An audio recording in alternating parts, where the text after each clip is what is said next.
हमने वैसे उत करता है इसके लोग की स्टार्टिंग तो पिछले व्लॉग में देखा था, हम दीदी को लेकर आ चुके थे हरिद्वार और यहाँ पर हम जाने लगे थोड़ी देर बाद ही हरिद्वार पर हड़की पौड़ी। तो यहाँ पर हम पहुँचे नीचे और हम जाएंगे गाड़ी से नहीं, हम जाएंगे इस बुल्ट से, क्रेजी मशीन से। तो हम जाने लगे मैं, नितिन और जीजू। और फिर थोड़ी देर बाद ही देखा तो यहाँ पर आ चुके थे हम मेन मार्केट में हरिद्वार की। तो यहाँ से ही जाते हैं हम हड़की पौड़ी।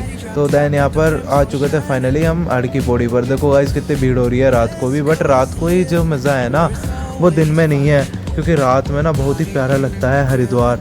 और मैं और जीजू नितिन हम जाने लगे दोनों हड़की पौड़ी। तो यहाँ पर हम नहाने स्टार्ट किया। दैन यहाँ पर पानी का बहाव बहुत तेज़ था गाइस, मतलब बहुत अच्छा था, ठंडा ठंडा पानी था। दैन हम नहाए, 1 घंटा नहाए पूरे, 1-1.5 घंटा पूरे। दैन फिर यहाँ पर नहा धोकर हो चुके थे हम रेडी। और फिर मैं थोड़ी सी क्लिप वगैरह ली। तो देखो गाइस ऐसा कुछ लगता है यहाँ पर, बट हमें आरती पर आना था बट हमने आरती मिस कर दी।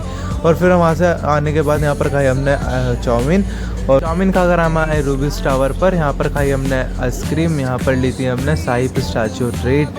और गाइस बहुत ही ज़्यादा टेस्टी थी बट एक्सपेंसिव भी थी। और घर आकर देखा था यहाँ पर भाग चुकी थी लाइट। देन फिर थोड़ी देर बाद ही आई। और फिर सुबह सुबह उठकर गाइस हमने यहाँ पर लिया सूरज देवता को प्रणाम किया।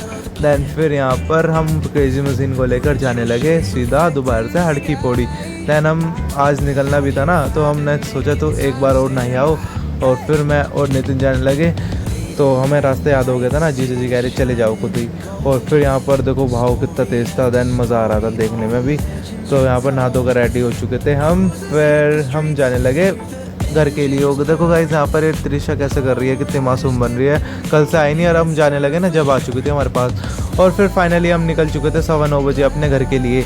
दैन आज हम देखने वाले हैं कि आज कितना अच्छा लगता है। फाइनली हम दोनों ट्रिप पर अलोन जा रहे हैं। और फिर हमारा पहला टोला आया और नितिन भाई हमारे यहाँ पर सो चुके थे। दैन यहाँ पर हम सीधा गाड़ी चला रहे हैं। तो गाइस यूपी की खास बात बताऊं कि कैसा पता लगा है कि हम यूपी में आ चुके हैं। ये जो साइड में दिख रहे हैं ना, बस साइड में इनसे अंदाज़ा लगा लो कि हम यूपी में आ गए। ये सिर्फ यूपी में ही मिल सकते हैं, ये ऐसे ऐसे हटिए। अब हम आ चुके हैं गाइस मुजफ्फरनगर। और हमारा सेकंड स्टॉप था यहाँ पर। इसकी हमने पेट पूजा कराई थोड़ी सी अपनी कार की। और थोड़ी देर बाद ही आ चुके थे हम अपने घर पर। दैन यहाँ पर पहुँच चुके थे 12 बजे पूरे। 12 बजने में भी सिर्फ 5 मिनट थी गाइस। और फिर फाइनली हमने अपनी गाड़ी पार्क करी और आज का व्लॉग खत्म। Bye bye guys, bye bye.